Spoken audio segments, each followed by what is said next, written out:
Amen. Alors, le message de cet après-midi est intitulé Josué. Josué, c'est une histoire. La fois passée, j'avais dit que nous ne sommes pas ici pour juste venir parler et apprécier la parole. Mais il nous faut passer par une période de croissance. Il nous faut grandir. Un enfant que tu nourris tous les jours ne grandit pas, tu vas commencer à t'inquiéter. Nous ne voulons pas être des nains spirituels ou des pygmées spirituels. Nous voulons être des enfants de joie, des enfants qui vont donner la joie à notre Dieu et qui vont honorer le sacrifice de Jésus sur la croix. Alléluia. Amen. Le message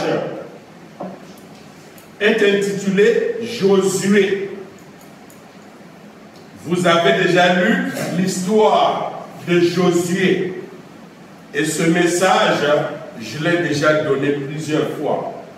Mais à chaque fois que je donne ce message, Dieu me donne d'autres inspirations. Cela prouve une période de croissance. Plus nous envoyons, nous écoutons le message, plus nous grandissons. Il y a la croissance extérieure et il y a la croissance intérieure. La croissance intérieure, c'est la croissance de l'esprit. Nous passons par une formation, une croissance et un accomplissement. L'esprit en formation qui grandit, je l'avais dit la fois passée, est appelé l'esprit en formation. L'esprit en croissance qui grandit, on appelle ça esprit vital. Un esprit en accomplissement, on appelle ça esprit divin. Chaque jour, il faut grandir. Il y a des gens qui, à la maison, surtout des jeunes, ont mis des quelques centimètres dans le mur. Chaque jour ou chaque semaine, ils se mesurent pour voir quelle est la dimension, comment je suis en train de grandir. Chaque fois, on fait des traits. Il vient au mur et voit, oh, j'ai grandi. Je le demande pour nous tous, pour notre croissance spirituelle. On doit commencer à mesurer. Si seulement que chaque jour tu penses que tu es à la même place, sache que quelque chose ne va pas. Il faut grandir. Plus tu grandis, plus le Seigneur va te révéler ce qu'il n'a pas donné aux autres. Amen. Ça, croyez-moi. Quand tu restes un enfant né, tu ne grandis pas, tu donnes des mots de tête à tes parents. Mais donnons la joie à notre parent céleste. Plus nous grandissons intérieurement, plus il va nous révéler ce qu'il n'a pas donné aux autres. Josué, j'ai intitulé le message de Josué, je lui ai donné un titre. Le titre s'appelle « À condition ». Qu'est-ce que ça veut dire? À condition que tu respectes la promesse. Voilà le message de Josué. Mais je ne sais pas, il est très long, je pense que le temps va suffire. Parce qu'il y a beaucoup de choses à découvrir. C'est un passage très riche, et je dis très riche. Mais parlons d'abord de Josué. Qui est Josué? Josué, c'est quelqu'un qui a remplacé Moïse dans sa mission. Mais pourquoi c'est Josué qui a été choisi? Je vais dire quelque chose. Souvent, il est dit, et je ne sais pas qui a commencé cette phrase, Mais ça continue à pénétrer dans le milieu des chrétiens, surtout les enfants de Dieu. Je ne sais pas qui a commencé cette phrase. Que Dieu fait ce qu'il veut, à qui il veut et quand il veut. Je ne sais pas qui a commencé ça. J'ai cherché dans la Bible, je n'ai pas trouvé ça. Mais c'est devenu un problème partout. Dieu fait ce qu'il veut, à qui il veut et quand il veut. Ça veut dire que c'est un Dieu qui n'a pas de plan, qui n'a pas de loi, qui n'a pas de principe, qui n'a pas de règles. S'il fait ce qu'il veut, quand il veut, à qui il veut, donc ça veut dire que le désordre que nous avons vient de lui. Et je dis non. Celui qui l'avait commencé, un jour, quand il va découvrir ce qui est la vérité, il va se repentir. Parce que c'est devenu un problème partout. Oh, le Seigneur fait ce qu'il veut, à qui il veut, quand il veut. Je répète que c'est faux. Parce que Dieu, c'est un Dieu de principe. Dieu, c'est un Dieu de loi.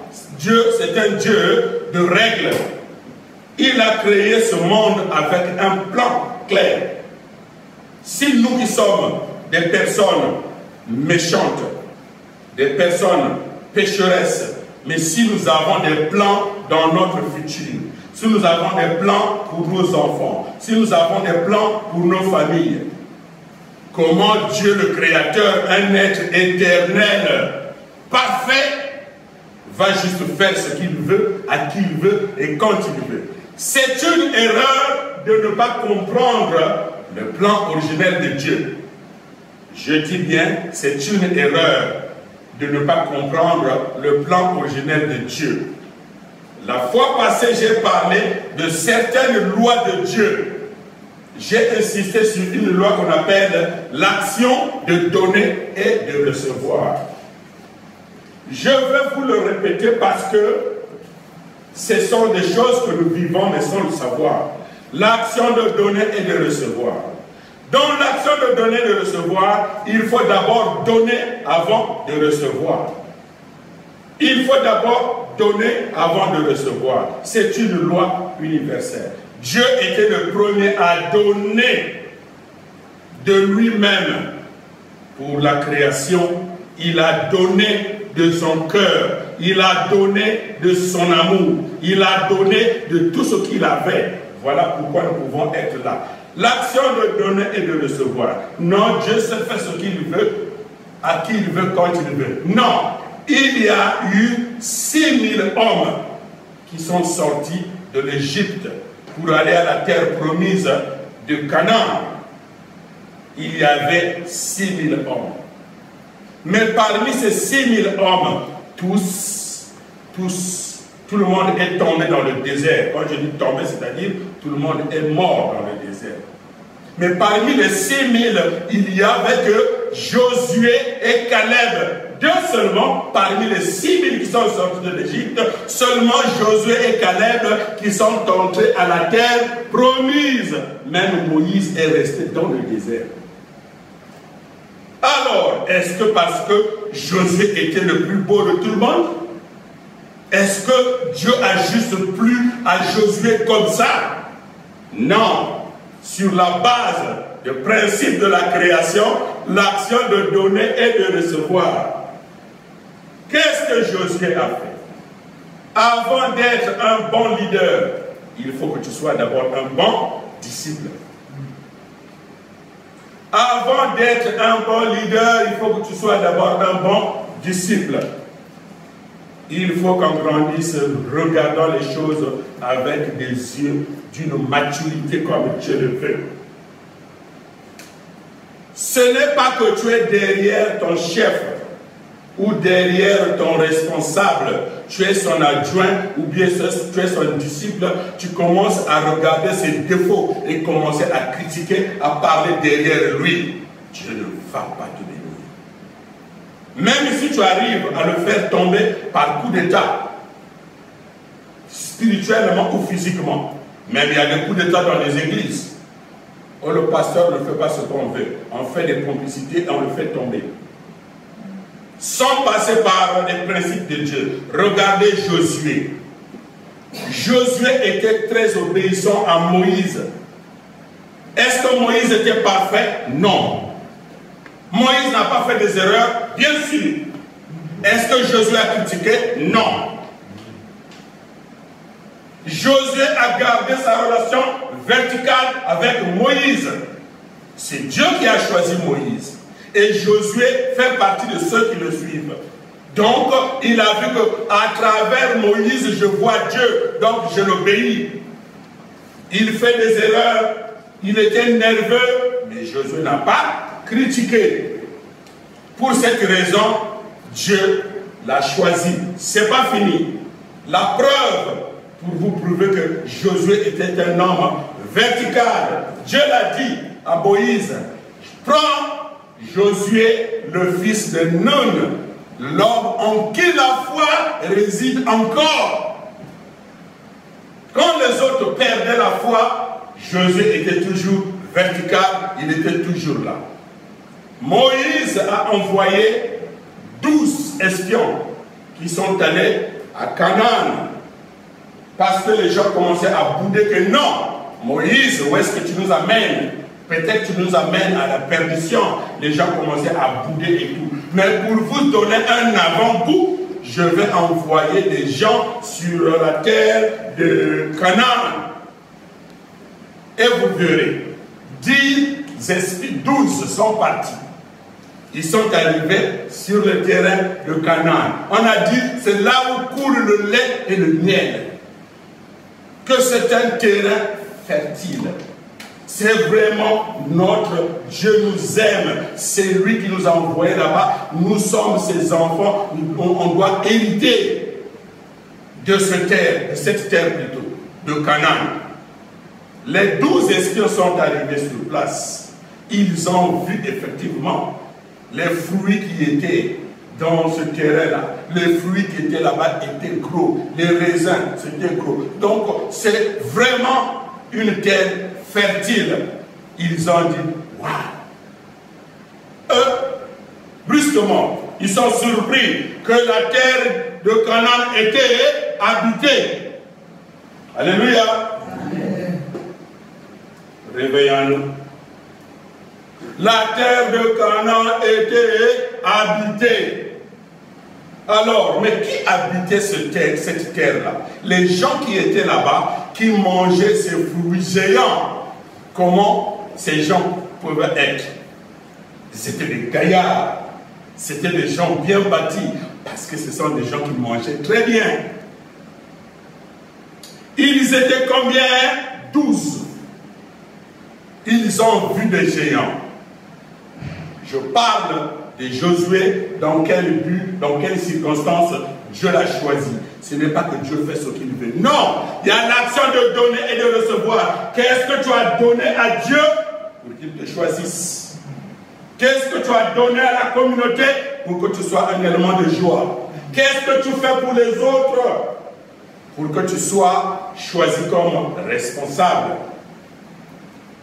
Josué, ils sont tous partis, ils ont vu des géants, maintenant ils sont revenus.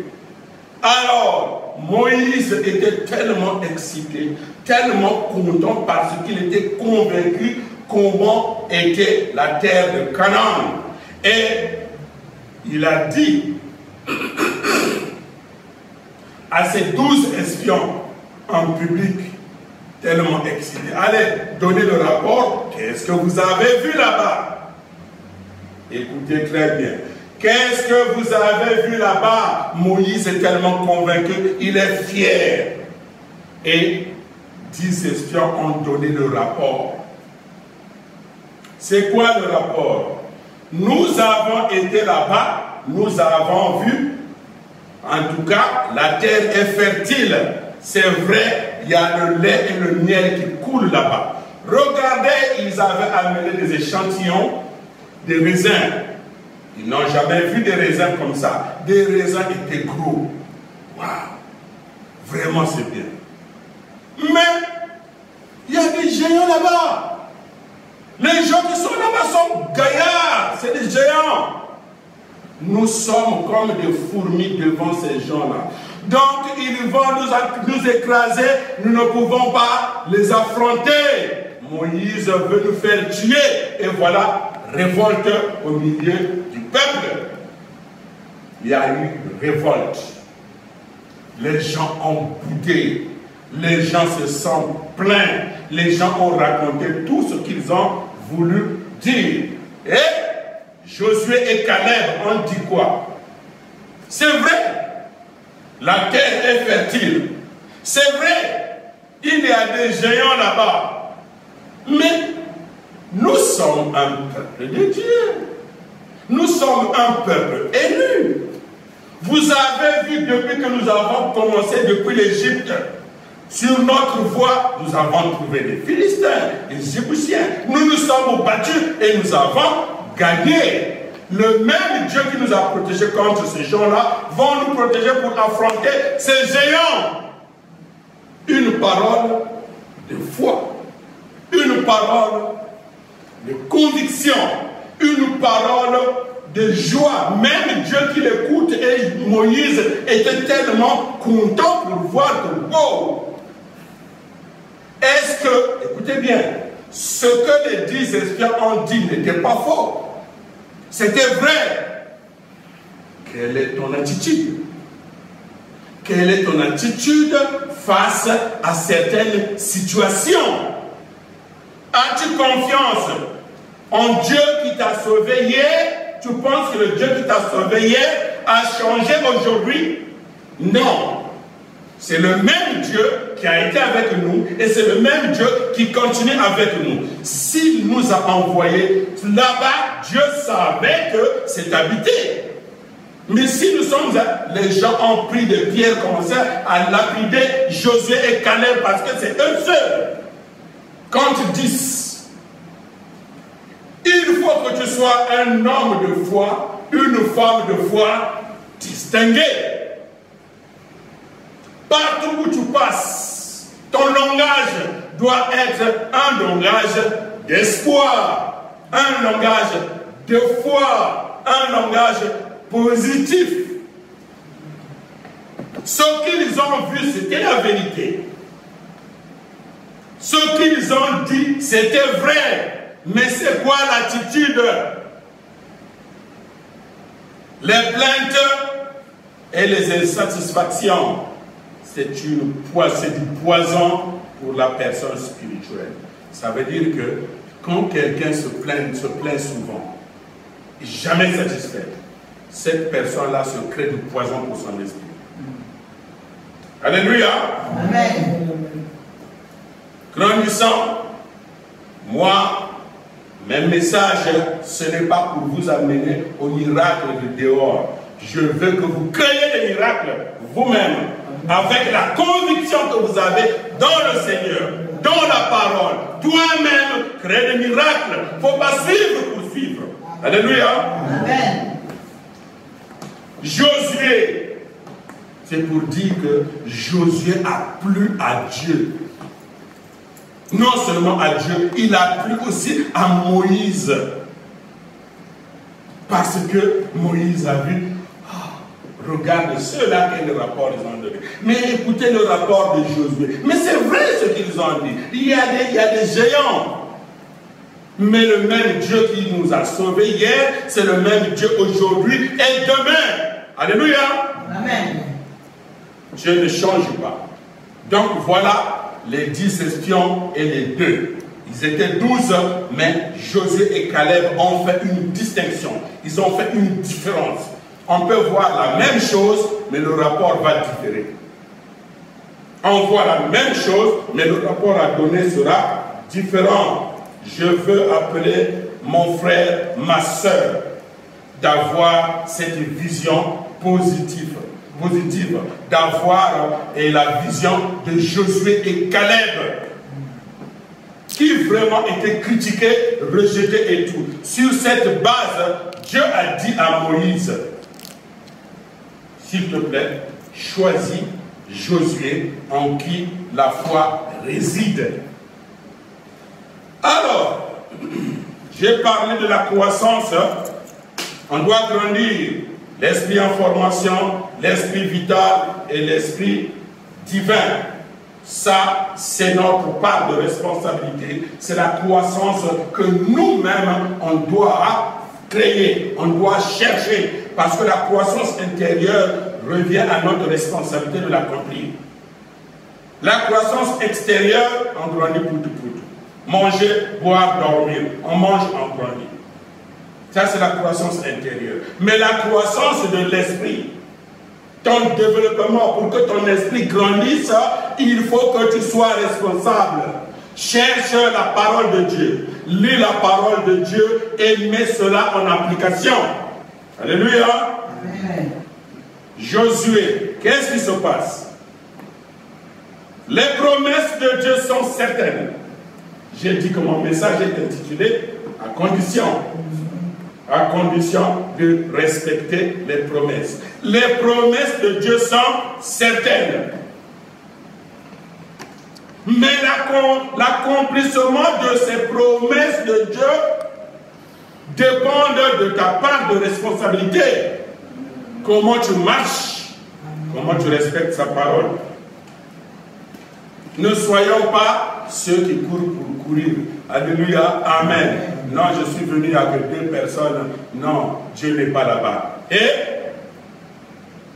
vous venez avec 2 personnes, Dieu n'est pas dans cette église-là. Oh, vous pouvez vous tromper, je peux le garantir.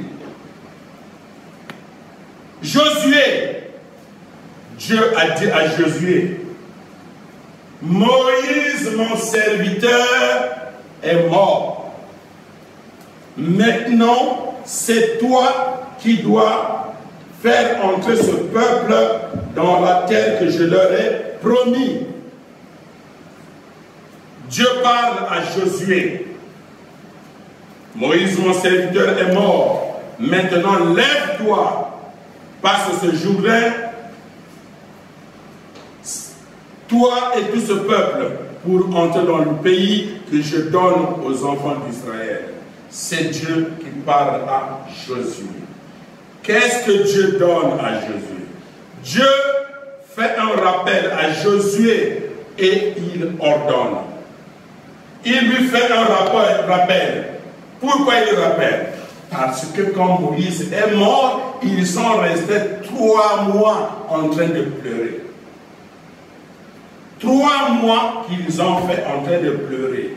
Mais Dieu vient faire un rappel. Et Moïse, mon serviteur, est mort. Maintenant, c'est toi. Ça veut dire que chaque jour, il faut être toujours prêt. Voilà pourquoi je dis, il faut donner, poser des conditions qui prouvent cette loi de donner. Donner à Dieu, flatter Dieu, donner l'amour à Dieu, il viendra chez vous. Dieu fait un rappel à Josué et il lui ordonne. Qu'est-ce qu'il lui dit? Josué sous forme de supplication. Dieu, il rappelle Josué, mais il le supplie en lui donnant un commandement. Tout lieu que foulera la plante de votre pied, je vous le donne, comme je l'ai dit à Moïse. Donc la parole que j'ai donnée à Moïse ne change pas. C'est la même parole. J'ai fait la promesse à Moïse, mais maintenant cette promesse te revient. Nul ne tiendra devant toi, 5, Josué 1:5. Nul ne tiendra devant toi. Tant que tu vivras, je serai avec toi comme je l'ai été avec Moïse. Je ne te délaisserai point, je ne t'abandonnerai point. À condition, Dieu t'a promis et toi tu mènes ta vie différemment. Dieu t'a promis, toi tu fais ce que tu veux. Cette promesse, même si Dieu est tout-puissant, ne va jamais s'accomplir. Si Dieu Dieu t'a promis, à condition que tu respectes les conditions. Qu'est-ce qu'il dit ici? Fortifie-toi et prends courage. Ça, c'est une parole d'encouragement. Dieu est en train d'encourager Josué. Pourquoi? Parce que Dieu sait ce que Moïse a eu comme difficulté. Il a conduit un peuple têtu. Et il donne des encouragements à Josué. Parce que Josué a suivi Moïse. Il a vu les difficultés que Moïse a connues face à ce peuple à cause de leur plainte, à cause de leur insatisfaction. Parmi les 6000, 2 seulement sont entrés à Canaan. Les autres, leurs plaintes, les insatisfactions qui sont devenues du poison pour eux. Les poisons les ont tués dans le désert. Si tu te plains beaucoup, be careful, fais attention.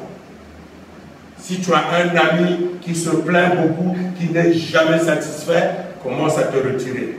Parce que c'est du poison. Il y a des gens qui se plaignent beaucoup. Ah, il fait trop chaud.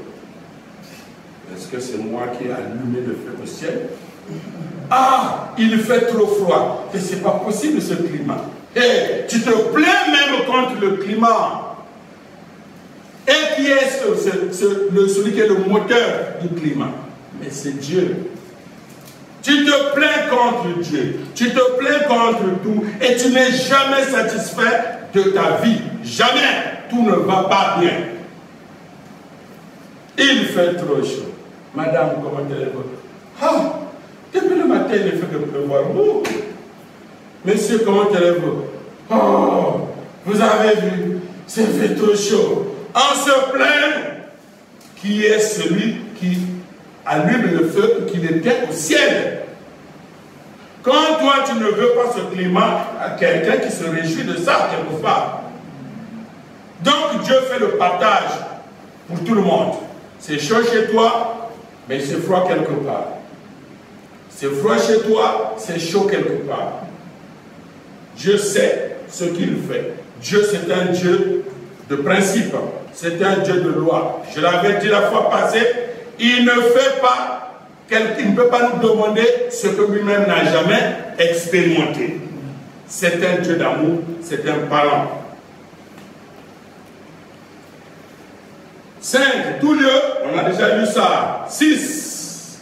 Fortifie-toi et prends courage, car c'est toi, Josué, qui mettra ce peuple en possession du pays que j'ai juré à leur père de leur donner.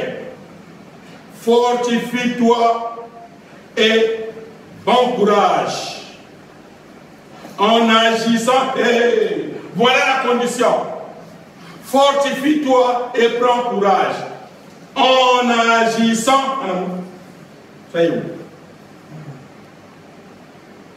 en agissant fidèlement selon toute la loi que Moïse, mon serviteur, t'a prescrite.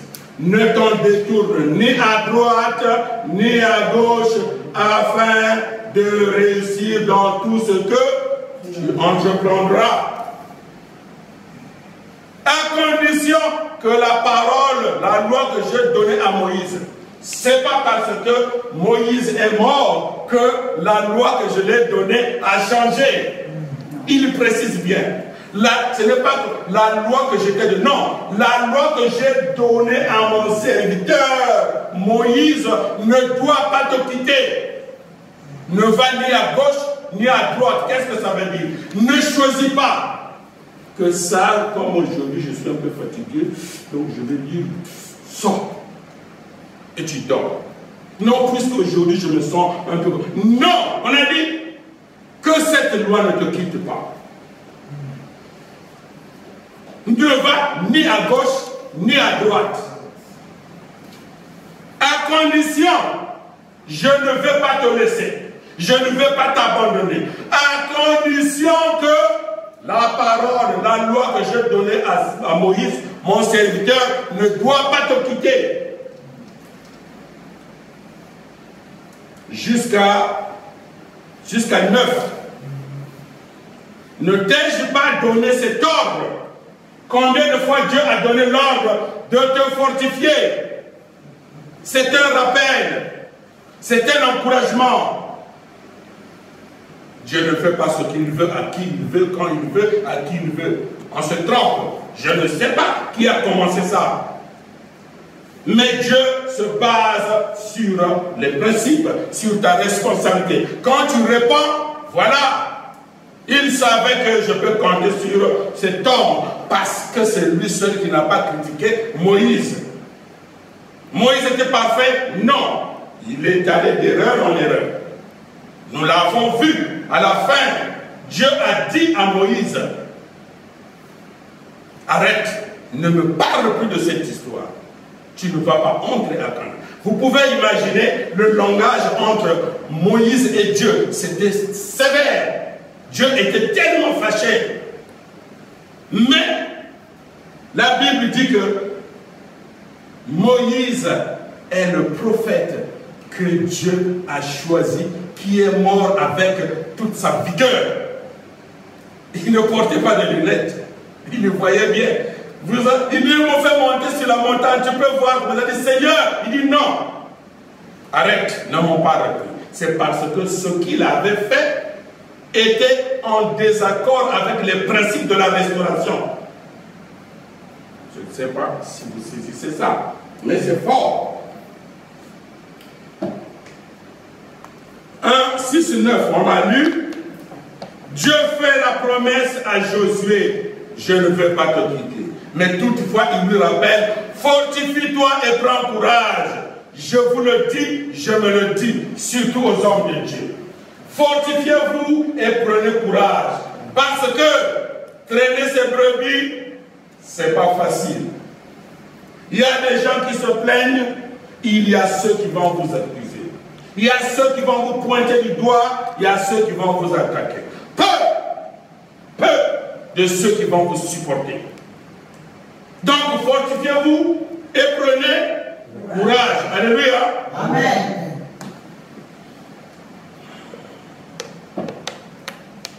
Dieu encourage Josué et pose une condition. Quand il dit fortifie-toi et prends courage, il l'encourage. Mais il lui donne une condition. Moi, je ne vais pas t'abandonner. La parole de Dieu ne change pas. Ce que Dieu a dit est vrai. Il ne va pas l'abandonner. À condition que tu restes dans la parole. Beaucoup de gens, Dieu m'a promis, mais ça ne marche pas. Mais est-ce que tu es resté dans la parole? Est-ce que tu as respecté les conditions? Vous allez voir, je ne vais pas tout lire, mais j'ai sauté, mais quand vous serez chez vous, lisez attentivement, avec des yeux de responsabilité, avec des yeux de maturité. Vous allez découvrir qu'il y a des conditions. Ce n'est pas que Dieu fait ce qu'il veut, non. Donc il n'a pas choisi Josué parce qu'il est beau garçon. Il a choisi parce qu'il était un garçon de foi verticale. Et ce qui a plu à Josué, à Moïse plutôt, et a plu à Dieu.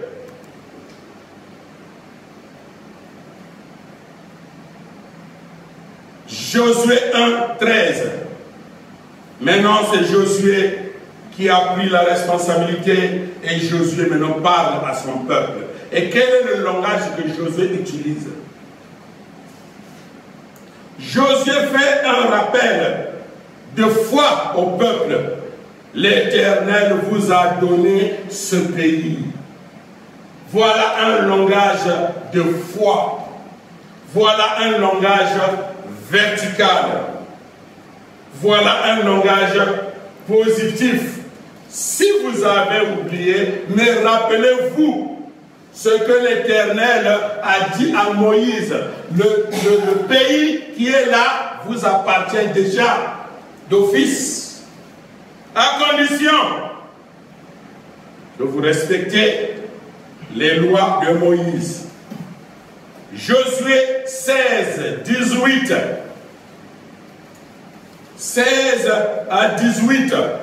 Josué dit, et le peuple, puisque Josué a fait un rappel, rappelez-vous,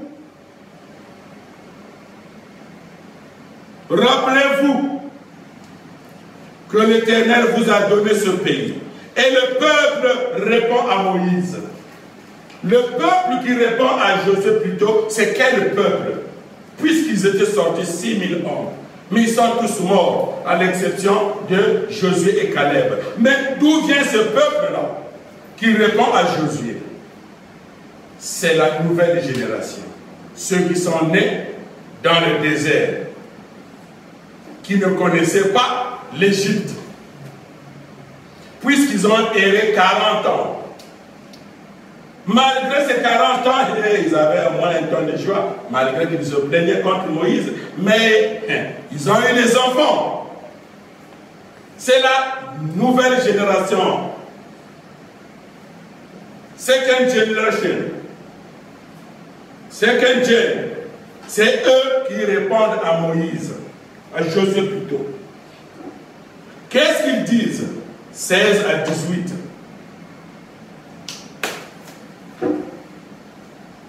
Ils répondirent à Josué en disant: nous ferons tout ce que tu nous as ordonné, et nous irons partout où tu nous enverras. Nous t'obéirons entièrement, comme nous avons obéi à Moïse. Veuille seulement l'Éternel, ton Dieu, être avec toi comme il a été avec Moïse. Nous allons t'obéir, nous allons faire tout ce que tu nous demandes, à condition que toi tu gardes ta ligne verticale avec Dieu.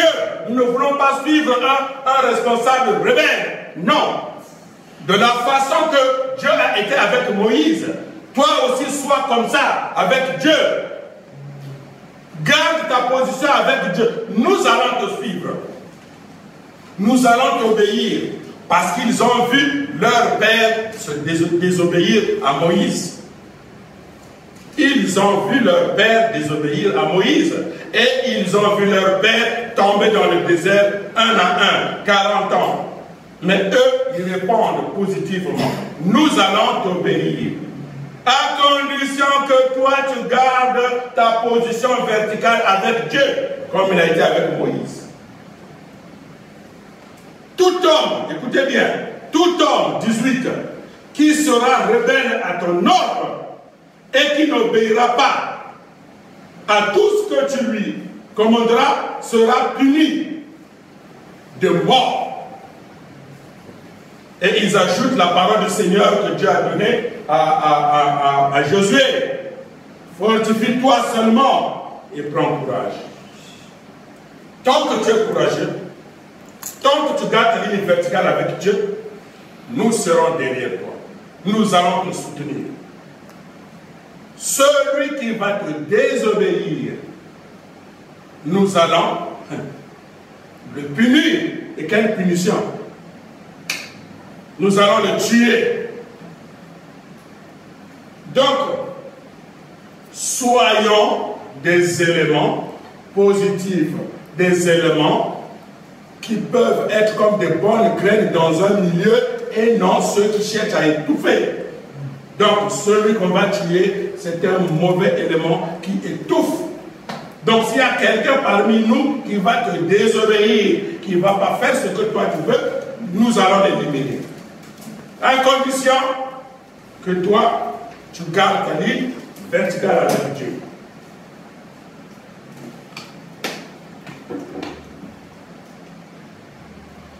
Donc, Josué parle au peuple et le peuple répond positivement. Tout est centré sur la loi, tout est centré sur les principes. C'est pas que non, je fais. Vous savez, parfois, nos sociétés ne marchent pas parce que nous mettons des gens qui n'ont pas mérité, mais nous les mettons dans des postes. Ils n'ont rien fait de bon. Et nous les mettons dans des postes, et ce qui fait que les sociétés ne marchent pas, les compagnies ferment. Et nous avons toujours de la pollution chez nous. Parce que nous avons choisi quelqu'un. Oh, c'est mon oncle. Oh, c'est elle. Pourtant, Aaron sait que c'est lui que Moïse va choisir parce que c'était son frère. Mais vous savez ce que Aaron a fait, malgré qu'il était le frère de Moïse. Et c'est lui qui a ordonné la fabrication du veau d'or. Finalement, il est mort. Mais ici, Josué est resté vertical. Donc Dieu l'a choisi. Maintenant, sur la base des leçons qu'il a tirées de la vie de Moïse, lui, il est devenu très, très attentif. Il a vu comment Moïse a dirigé, comment Moïse a affronté le peuple, comment Moïse a parlé au peuple. Lui, il est resté réticent et réservé. Il ne peut pas s'engager sur n'importe quoi. Première des choses, il faut gagner la confiance de ces jeunes gens qui sont nés dans le désert, qui ne connaissent pas ce que leurs parents ont subi en Égypte. Ils étaient en transition.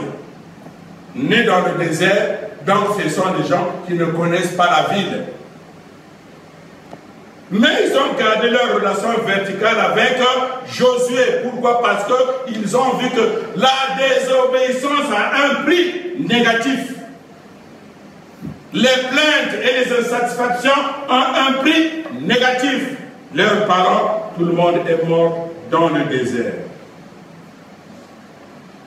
Ça, c'est pour vous dire que Dieu ne fait pas ce qu'il veut. Non, sur la base d'une relation, sur la base des conditions. À condition, Josué 2, je vais filer, je ne vais pas prendre trop de temps. Les deux espions envoyés à Jéricho secrètement. Alors, quelqu'un doit se poser la question. Vous avez vu la stratégie, un plan et une stratégie de Josué. Pourquoi Josué a envoyé, parce que c'est son tour, cette fois-ci, il donne la garantie à ces jeunes gens, la nouvelle génération née dans le désert. Josué leur donne de l'espoir encore. Et ils ont confiance en lui. Si tu restes vertical, nous allons t'obéir. Et Josué a eu confiance à ce peuple. Et le peuple là aussi a eu confiance en Josué. On appelle ça un bon donner et recevoir. Une relation vraiment bien tendue, bien serrée, harmonisée. Et cette fois-ci, Josué va leur donner aussi le goût. Allez espionner aussi le terrain. Moïse avait envoyé 12. Lui, aujourd'hui, il envoie seulement 2. Mais pourquoi? Voilà pourquoi j'ai dit, c'est pas parce que l'église est full que Dieu est là. 2 seulement qu'il a envoyé. La quantité, parfois, c'est un problème. Mais la qualité, donc Moïse avait envoyé la quantité et qui est venu créer des problèmes. Josué aujourd'hui choisit la qualité, 2 personnes seulement. Parce que lui-même, il a expérimenté ce que c'est que être avec la foule. Il a expérimenté. Il ne peut pas demander à ce jeune gens d'aller expérimenter lui ce qu'on n'a pas vu. Il était déjà là-bas. Au lieu d'envoyer 12 000, au lieu d'envoyer 1000 personnes, non! C'était une erreur de Moïse d'envoyer 12. Mais ce n'était pas la faute de Moïse. Moïse était tellement excité parce qu'il y a 12 tribus. Donc il faut choisir une personne dans chaque tribu pour aller. Josué a tiré une leçon. Elle avait 12. C'était mot de tête. Je vais envoyer seulement 2. C'est une stratégie. Les 2 espions, on a dit bien, Josué a envoyé les 2 espions secrètement. Secrètement. Allez-y. Secrètement. Il a envoyé à aller dans la terre promise, à la terre promise, précisément à Jéricho. 2. c'est la qualité. Secrètement. Mais quand nous lisons la Bible nous dit que quand ils sont arrivés, ici c'est le 2, Josué 2. Il dit, on a dit au roi de Jéricho qu'il y a des espions. Malgré qu'ils sont partis en secret, mais on les a vus. Qui? Prenons des voleurs et des menteurs. Jamais les gens ne prennent les responsabilités pour dire je ou bien nous. On dit c'est impersonnel. Donc on les a vus. Je vais tirer les oreilles de quelqu'un, prêtez attention s'il vous plaît. Ils sont arrivés et ils ont été reçus par une femme qu'on appelle Rahab la prostituée. Rahab la prostituée. Rahab habitait dans les murailles.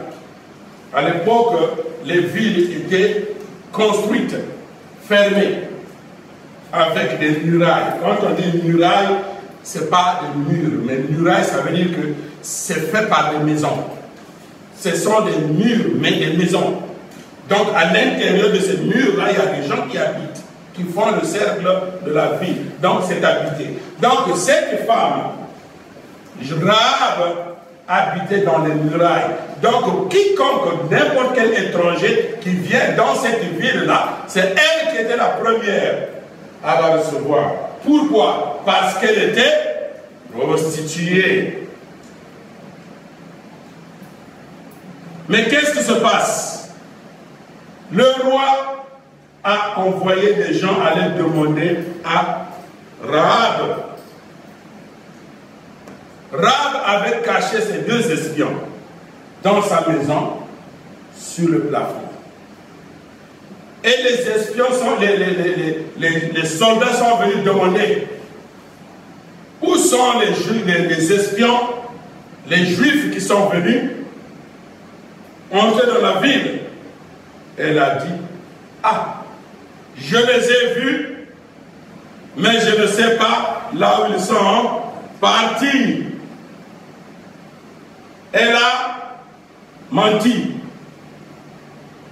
Les espions étaient dans sa maison, au plafond. Mais quand les gens sont venus demander, elle a dit, je ne sais pas, je les ai vus, c'est vrai. Mais où est-ce qu'ils sont partis? Je ne sais pas. Elle a donné une fausse direction à ces soldats qui sont allés marcher. La femme prit les 2 hommes. Josué 2:4. La femme a pris les 2 hommes et les a cachés. Et elle dit, il est vrai que ces hommes sont arrivés chez moi, mais je ne savais pas d'où ils étaient. 5. Et comme la porte a dû se fermer de nuit, ces hommes sont sortis. J'ignore où ils sont allés. Hâtez-vous de les poursuivre et vous les atteindrez. Elle a menti alors que les hommes étaient dans sa maison. Je suis intéressé à 9. Et c'est la femme qui dit. La femme dit, 9. L'Éternel, je le sais, vous a donné ce pays. Ça, c'est Rahab, la prostituée, qui dit à ses espions, l'Éternel, je le sais. Ça veut dire que ça veut dire conviction. Je le sais parce que je crois en votre Seigneur. Il vous a donné ce pays. La terreur que vous inspirez nous a saisis. Et tous les habitants tremblent devant vous. Est-ce que tu as déjà fait trembler quelqu'un? Les gens font du bruit, oh moi les âmes, oh les enfants de Dieu et toi. Mais quand toi tu te pointes dans un milieu, est-ce que tu as déjà fait trembler quelqu'un? Il faut que les gens reconnaissent que celui-ci ou celle-là, c'est vraiment différent, c'est un enfant de Dieu. Je le dis avec conviction. Je le dis avec conviction parce que je l'ai vécu. Et j'ai commencé à le vivre. Je continue à le vivre. J'avais dit une fois que ce que Jésus avait dit dans la Bible, que vous êtes la lumière du monde et le sel de la terre. Beaucoup certainement ne connaissent pas la signification. Je l'ai prêché ici. Le sel de la terre, le sel, ça met le goût, ça donne le goût dans la nourriture.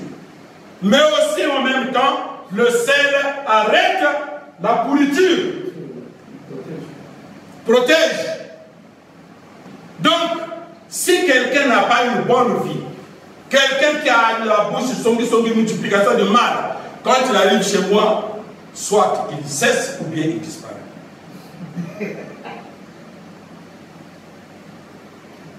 La lumière du monde, quand quelqu'un est flou, j'ai vu une communauté où les gens se battent, se chamaillent, tu avais dit, il avait dit et tout, mais on ne sait pas qui fait ça. Moi, j'ai découvert qui fait ça. Et cette personne a dit, depuis qu'il est venu, c'est comme s'il veut nous diviser maintenant. Je ne suis pas venu vous diviser, dégage. C'est comme si vraiment, en tout cas, depuis qu'il est venu, il commence à nous diviser. Moi, j'arrête la pourriture et je mets la lumière partout. Sans pointer du doigt. Quand on jette la lumière, quand tout est clair, celui qui n'est pas en bonne position va se cacher. Beaucoup se sont cachés. Et je le dis, je ne donne pas les exemples lus, je donne mes propres exemples. Rahab la prostituée. Mais pourquoi la Bible n'a pas enlevé le mot prostituée? On a dit Rahab la prostituée. Pourquoi on a gardé ça? Parce que je vous dis que Rahab, cette femme, son nom se trouve parmi les saints. Mais même parmi les saints, on a bien écrit, hein? Parmi les élus, on a bien précisé. Voilà. On a bien précisé Rahab la prostituée. Pourquoi on n'a pas enlevé ça?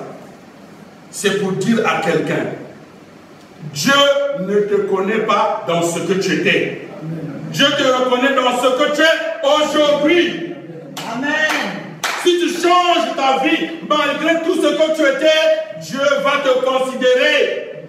Donc si quelqu'un te pointe du doigt pour dire qu'il était ou elle était, wrong, il est dans la mauvaise voie. C'est Satan qui accuse.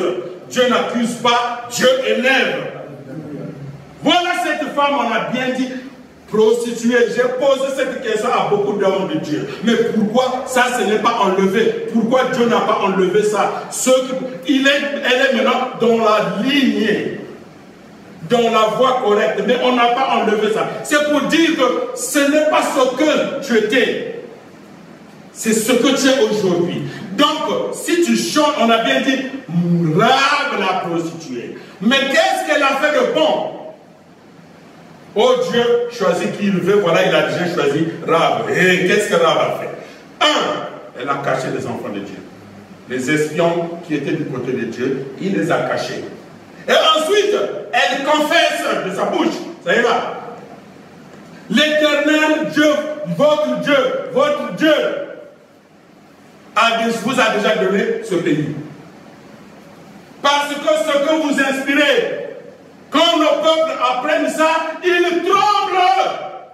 Ça, c'est la prostituée Rahab qui dit. Tout le monde tremble. Donc, c'est une confession. Elle confesse de sa bouche. Elle met une action de donner pour plaire à Dieu.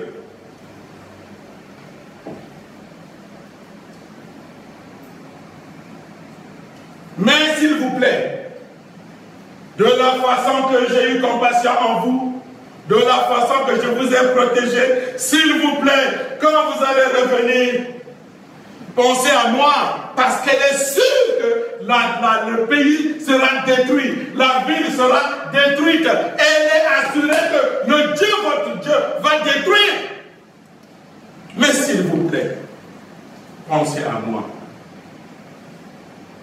Ils ont dit oui. Nous allons faire ce que tu nous as demandé. À condition, quelles conditions ils ont posées? Que tu ne divulgues pas ce qui nous concerne. Oyoki, Balobaki, ils ont dit, tu as vu? À condition que tu ne divulgues pas ce qui nous concerne, nous allons te protéger. À condition.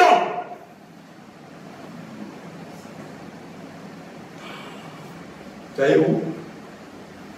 Verset 9.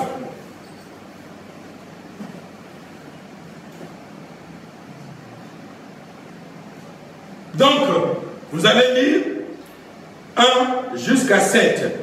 Et puis, je disais que Dieu ne te connaît pas dans ton passé, mais dans le présent.